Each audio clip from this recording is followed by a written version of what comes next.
आज हम लोग डिस्कस करने वाले हैं इस वीडियो में जनरल एंट्रीज कैसे बनाते हैं रिलेशन अकाउंट के थ्रू। तो हिंट के तौर पर मैंने रिलेशन अकाउंट लिया है। जो क्वेश्चन हम लोग पहले सॉल्व कर चुके हैं राजेश एंड प्रशांत वाला, उसका रिलेशन अकाउंट हमने बनाया हुआ था।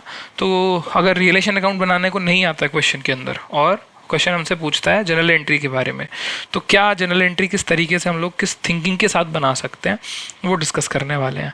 तो सबसे पहला काम जब हम रियलाइजेशन अकाउंट बनाते हैं तो वो होता है बैलेंस शीट में से एसेट और लाइबिलिटीज़ को ट्रांसफ़र लेके जाना। उन एसेट्स को जो हम बेचना चाहते हैं, रियलाइज़ करना चाहते हैं, जिनका यूज़ करके हम लाइबिलिटी ख़त्म करना चाहते हैं, उन एसेट्स को हम लोग ट्रांसफ़र करते हैं ना रियलाइजेशन अकाउंट में। और एक्सटर्नल लाइबिलिटीज़ को हम ट्रांसफ़र करते हैं रियलाइजेशन में फॉर द पेमेंट। सेक्शन 48 हमसे कहता है कि सबसे पहले जब आप डिसॉल्व करते हो फर्म को तो सबसे पहले आप पेमेंट करो आउटसाइडर्स की। तो आउटसाइडर का पेमेंट करने के लिए हम लोग रियलाइजेशन अकाउंट के थ्रू काम करते हैं। तो पहला जनरल एंट्री, पहला स्टेप वही होता है कि ट्रांसफ़र करने के लिए क्या जनरल एंट्री होती है। तो सिंपल सी बात है, एसेट्स जो होती हैं वो डेबिट बैलेंस होती हैं सारी, और हम उन्हें ट्रांसफ़र भी कहाँ करते हैं, डेबिट साइड ऑफ रियलाइजेशन। तो जब debit side of the realisation उसको ट्रांसफ़र करते हैं तो जनरल एंट्री होनी चाहिए रियलाइजेशन अकाउंट डेबिट। जिस अकाउंट में डेबिट कर रहे हैं उसी अकाउंट के नाम को हम लोग लिखेंगे रियलाइजेशन अकाउंट डेबिट। कहाँ ट्रांसफ़र होती हैं सारी एसेट्स, रियलाइजेशन के डेबिट साइड, इसलिए रियलाइजेशन अकाउंट डेबिट। और सारी एसेट्स तो ख़त्म हो जाएंगी अभी, क्यों? क्योंकि हम लोग वो सारी उठा के रियलाइजेशन अकाउंट को दे देते हैं। अब वो बैलेंस शीट में इंडिविजुअल एसेट्स का टोटल नहीं रहेगा, अब वो टोटल हो जाएगा रियलाइजेशन का। और कैसा बैलेंस हो जाएगा, रियलाइजेशन का डेबिट बैलेंस तैयार हो जाएगा। तो कौन कौन सी चीज़ें ट्रांसफ़र की थी आप देख सकते हो। यहाँ पर जो हम लोग देखते हैं इसको,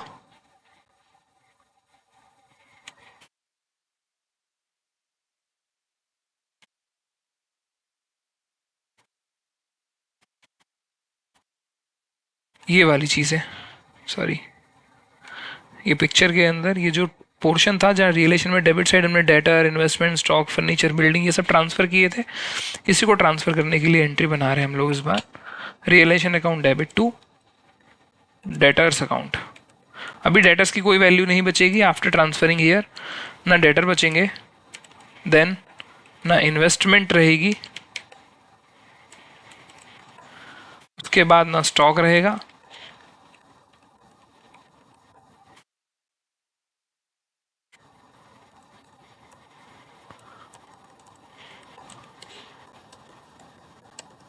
ना फर्नीचर और ना ही बिल्डिंग। तो ये फर्स्ट जनरल एंट्री होती है हमारी, जहाँ पर हम लोग ट्रांसफर्स कर देते हैं सारी एसेट्स को। तो एसेट ट्रांसफ़र करने की एक एंट्री होती है, ऐसे ही एक एंट्री हम लोग लाइबिलिटी को ट्रांसफ़र करने की करेंगे।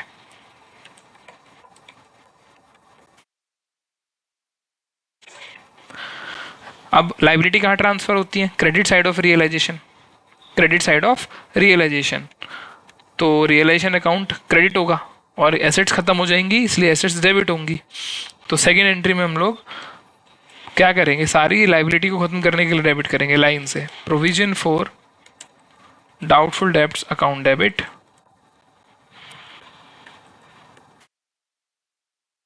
क्या क्या लाइबिलिटी हमने ट्रांसफ़र की थी सारी चीज़ें ले लेंगे, bank overdraft account debit, investment fluctuation reserve account debit, यही 3 लाइबिलिटीज़ थी और ये सब ट्रांसफ़र कर देंगे हम लोग रियलाइजेशन अकाउंट के अंदर।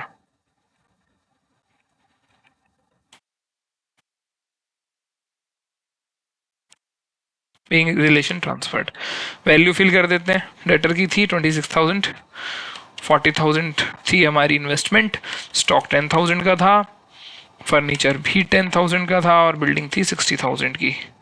और टोटल कितना ट्रांसफ़र हुआ है वो हम सम कर देते हैं, 26,000 प्लस 40,000 प्लस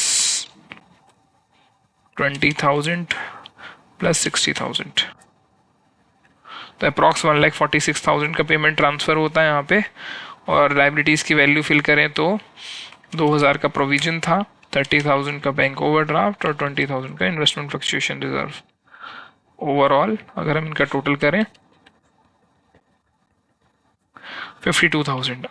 अब हमें क्या करना है, जब हम ट्रांसफ़र कर चुके हैं, एसेट्स अपने नाम से नहीं जानी जाएंगी। अब ये एसेट्स डेबिट बैलेंस बन चुकी हैं रियलाइजेशन अकाउंट का, और ये लाइबिलिटी क्रेडिट बैलेंस बन चुकी है रियलाइजेशन अकाउंट का। तो जैसे जैसे रियलाइजेशन करते जाएंगे वैसे वैसे एंट्री होगी। लाइक सबसे पहले था प्रशांत ने इन्वेस्टमेंट टुक ओवर की थी, राइट, ये रहा प्रशांत टुक ओवर द इन्वेस्टमेंट। तो क्या इम्पैक्ट पड़ा था, इससे हमारी इन्वेस्टमेंट खत्म हो गई जो कि एसेट थी, और ये एसेट खत्म हो गई। क्रेडिट साइड हम लोग इसको पोस्ट करना चाहिए भाई, अगर एसेट ख़त्म हो जाती है, रियलाइज़ हो जाती है, तो एसेट को क्रेडिट कर देते हैं। लेकिन ये एसेट अब रियलाइजेशन के नाम से जानी जाएगी, क्योंकि इस एसेट को हम ट्रांसफ़र कर चुके थे। और पार्टनर की कैपिटल पे इम्पैक्ट क्या पड़ता है, जब पार्टनर कोई भी एसेट लेकर जाता है तो वो ड्राइंग मानी जाती है, जिससे उसकी कैपिटल कम हो जाती है, और डेबिट होती है कैपिटल कम करने के लिए। तो प्रशांत की कैपिटल यहाँ पर डेबिट हो रही है, और एसेट जो रियलाइज हो रही है वो इन्वेस्टमेंट है, लेकिन रियलाइजेशन अकाउंट के नाम से लिखी जाएगी, being investment took over by Prashant. और नरेशन में हम बता देंगे कि कौन सी एसेट टुक ओवर की है पार्टनर ने। 35,000 के साथ। उसके बाद काफ़ी सारी एसेट रियलाइज हुई थी जिनके बदले हमें कैश मिला था, तो उसकी एंट्री हम लोग कैश अकाउंट से करेंगे।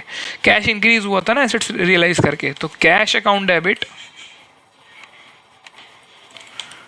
कैश स्लैश बैंक ले लेते हैं क्योंकि हम साथ में ले रहे हैं, cash slash bank account debit. कौन कौन सी एसेट रियलाइज हुई थी साथ में लिख देते हैं। तो डेटर रियलाइज हुए थे, स्टॉक रियलाइज हुआ था, बिल्डिंग एंड फर्नीचर, सारी एसेट्स ट्रांसफर हो चुकी थी, इसलिए सब रियलाइजेशन अकाउंट के नाम से जाने जाएंगी। तो हम लोग एक ही एंट्री बना रहे हैं, bank account debit to realisation. अलग अलग भी बना सकते हो आप, 4 एंट्री सेम बनेगी। मैं यहाँ नरेशन में ओपन कर रहा हूँ, being debtors stock building and furniture realised.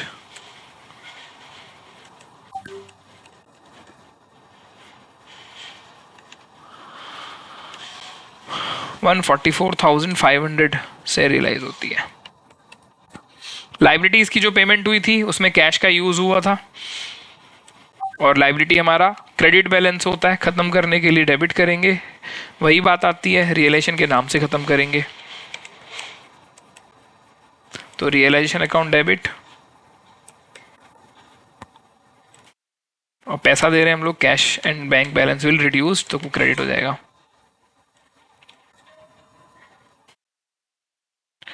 Being overdraft and compensation amount paid. तो टोटल 40,000 का पेमेंट आपने यहाँ किया है।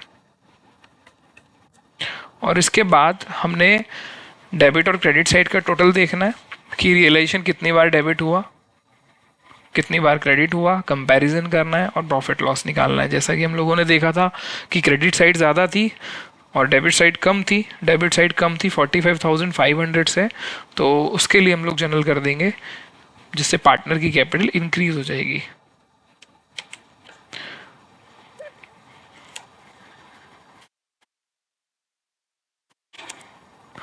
टू प्रशांत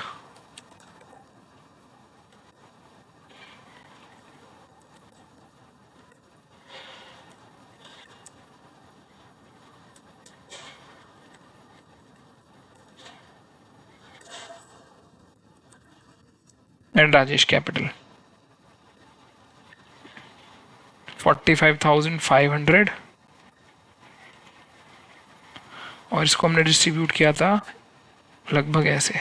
अच्छा, अब कुछ चीज़ें रहती हैं, जैसे पार्टनर का लोन था, यहाँ पे डायरेक्ट पे आउट हुआ था। अब वो तो रियलाइजेशन में ट्रांसफ़र नहीं हुआ ना, इसलिए वो अपने नाम से ही आएगा। अगर मुझे उसकी जनरल एंट्री करनी है तो हम क्या करेंगे, प्रशांत लोन जो कि लाइबिलिटी था, ख़त्म हो रहा है, डेबिट हो जाएगा। प्रशांत लोन अकाउंट डेबिट कैसे ख़त्म हुआ था, डायरेक्ट पेमेंट से ख़त्म हुआ था, यानी कि फर्म का कैश और बैंक बैलेंस रिड्यूस हुआ था, तो वही करेंगे, cash and bank will be credited, क्योंकि वो रिड्यूस हो गया। बीइंग लोन पेड, कितने का लोन था अगर हम देखें तो प्रशांत लोन 34,000 का था। इसके अलावा रिजर्व था अपने पास, जनरल रिजर्व, जो कि पार्टनर्स में डिस्ट्रीब्यूट किया था। रिजर्व ऑल्सो है लाइबिलिटी जो ट्रांसफर नहीं होती, इसलिए अपने नाम से खत्म हो जाएगी। लाइबिलिटी खत्म होने के लिए डेबिट होती है, इसलिए general reserve account debit to Prashant capital and Rajesh capital.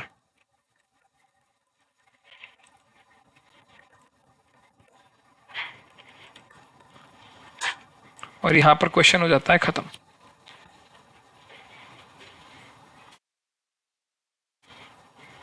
General reserve का अमाउंट था आपका 56,000। 3:,